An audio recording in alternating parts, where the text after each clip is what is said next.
Hello అండి, welcome back to our channel. ఈరోజు వీడియోలో స్పాంజీగా ఉండే వెన్నీలా కేక్ని ఇంట్లో ఉండే ఇంగ్రీడియంట్స్తోనే ఎలా తయారు చేయాలో చూద్దామండి. ముందుగా మనం కేక్ బేక్ చేయడం కోసం మందంగా ఉండే గిన్నె తీసుకోవాలి. ఇలాంటి స్టాండ్ని మధ్యలో పెట్టుకోవాలండి. మూత పెట్టి మనం ప్రీహీట్ చేసుకుందాం. ఇప్పుడు మనం కేక్ చేయడం కోసం బ్యాటర్ ప్రిపేర్ చేసుకుందామండి. ఒక బౌల్ తీసుకొని అందులో 2 ఎగ్స్ వేసుకోవాలి. ఎగ్స్ అనేవి రూమ్ టెంపరేచర్లోనే ఉండాలండి. మనం వాడే ఏ ఇంగ్రీడియంట్స్ అయినా ఫ్రిడ్జ్లో నుండి డైరెక్ట్గా వాడకూడదండి. ఒకవేళ ఎగ్స్ ఫ్రిడ్జ్లో ఉన్నాయనుకోండి, మనం కేక్ బేక్ చేసేదానికి 2 అవర్స్ ముందే ఎగ్స్ని బయట పెట్టుకోవాలండి. లేదంటే మనకి ప్లఫీగా రావు.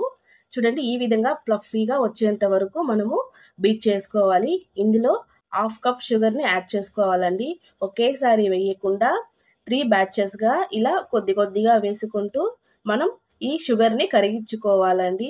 బ్లెండర్తోనే స్పీడ్ అనేది 1 నుంచి పెంచుకుంటూ వెళ్ళి మనం ఈ విధంగా ఫోమీగా వచ్చేంత వరకు మనం బీట్ చేసుకోవాలి. ఇలా చేయడం వల్ల మనకి కేక్ అనేది ఇంకా ఫ్లఫీగా వస్తుందండి. 1/4 కప్ ఆయిల్ వేసుకొని 30 సెకండ్స్ పాటు బ్లెండ్ చేసుకోవాలండి. ఆయిల్ అనేది మనకి పల్లీలో ఆయిల్ కానీ మస్టర్డ్ ఆయిల్ కానీ వాడకూడదండి. ఫ్లేవర్ లేని ఆయిలే వాడాలి.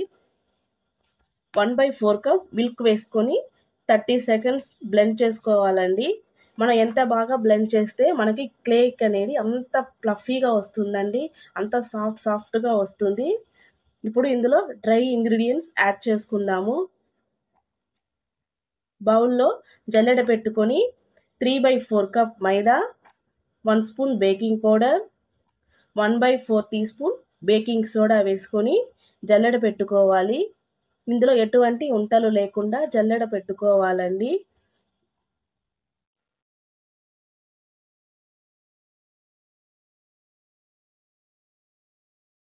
బీటర్తోనే 1 నిమిషం ఈ విధంగా కలుపుకోవాలండి. మనం బీటర్తోనే బ్లెండ్ చేసుకోవచ్చు. ఈ విధంగా కలుపుకొని మనం స్పీడ్ 1లోనే మనం బీట్ చేసుకోవాలి. మనం హై స్పీడ్లో బీట్ చేయకూడదండి. లేదంటే స్పూన్తో విస్కర్తో కూడా ఒకే డైరెక్షన్లో మనం బీట్ చేసుకోవచ్చు. చూడండి, 2 నిమిషాల వరకు నేను స్పీడ్ 1లోనే ఈ విధంగా బీట్ చేసుకున్నాను. చూడండి, కన్సిస్టెన్సీ అనేది ఈ విధంగా ఉండాలి. రిబ్బన్ కన్సిస్టెన్సీ రావాలండి. ఇప్పుడు ఇందులో ఒక half teaspoon vanilla essence వేసుకున్నాను.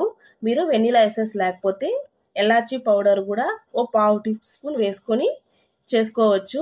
ఇలా స్పాచులాతో కట్ అండ్ ఫోల్డ్ మెథడ్లో ఈ విధంగా మనం బీట్ చేసుకోవాలి. మరి ఎక్కువ కలుపుకుంటే ఆ స్పాంజినెస్ అనేది మనకు తగ్గిపోతుందండి. లైట్గా కలుపుకుంటే చాలు. ఈ బ్యాటర్ని కేక్ బౌల్లో వేసుకోవాలండి. నేను కేక్ బౌల్లోనే ముందుగానే బటర్ పేపర్ వేసి ఉంచాను. ఇందులో మనం బ్లెండ్ చేసుకున్న బ్యాటర్ అంతా ఇందులో వేసుకోవాలండి.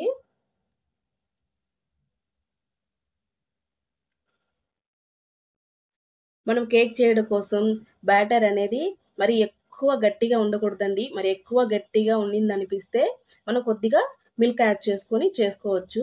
ఈ విధంగా 2-3 సార్లు ట్యాప్ చేసుకొని మనం ప్రీహీట్ చేసి పెట్టుకున్న గిన్నెలో ఈ విధంగా పెట్టుకోవాలండి. మనం ప్రీహీట్ చేసేటప్పుడు సైడ్ అంతా గ్యాప్ ఉండాలండి. అప్పుడే మన కేక్ అనేది కలర్గా కుక్ అవుతుంది. 40 మినిట్స్ వరకు మనం కుక్ చేసుకోవాలండి. ఎయిర్ అనేది బయట వెళ్ళకుండా ఇలా క్లాత్ వేసుకొని దీని మీద వెయిట్ పెట్టుకుంటే మనకి బాగా కుక్ అవుతుందండి. నేను 40 మినిట్స్ తర్వాత నేను ఓపెన్ చేసి చూస్తున్నాను. చూడండి, కేక్ బాగా ఫ్లఫీగా కుక్ అయ్యింది. ఇది మనం చెక్ చేసుకుందామండి కుక్ అయిందో లేదో అని. టూత్ పిన్తో కానీ లేదంటే నైఫ్తో కానీ ఈ విధంగా మధ్యలో ఈ విధంగా గుచ్చినామనుకోండి, మనకి నైఫ్లో కానీ టూత్ పిన్లో కానీ తడి అనేది లేకుండా వచ్చిందనుకోండి, మన కేక్ అనేది పర్ఫెక్ట్గా బేక్ అయింది. దీన్ని వెంటనే తీసి బయట పెట్టుకోవాలండి. అలాగే ఉంచారనుకోండి, కలర్ అనేది చేంజ్ అయిపోతుంది. దీని మీద తడి క్లాత్ వేసి పూర్తిగా చల్లారేంత వరకు పక్కన పెట్టేయాలి. నేను 30 మినిట్స్ తర్వాత ఓపెన్ చేస్తున్నానండి. ఇది ఇప్పుడు పూర్తిగా చల్లారిపోయింది.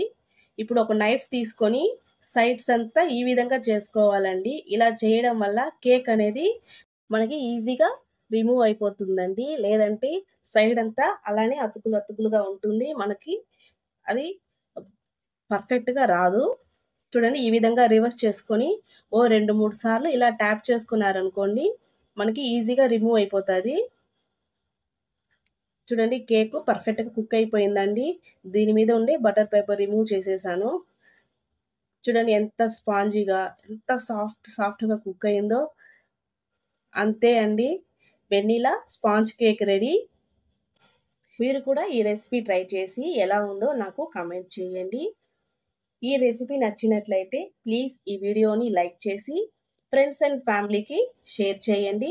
తప్పకుండా సబ్స్క్రైబ్ చేసుకోవడం మాత్రం మర్చిపోకండి. Thank you for watching.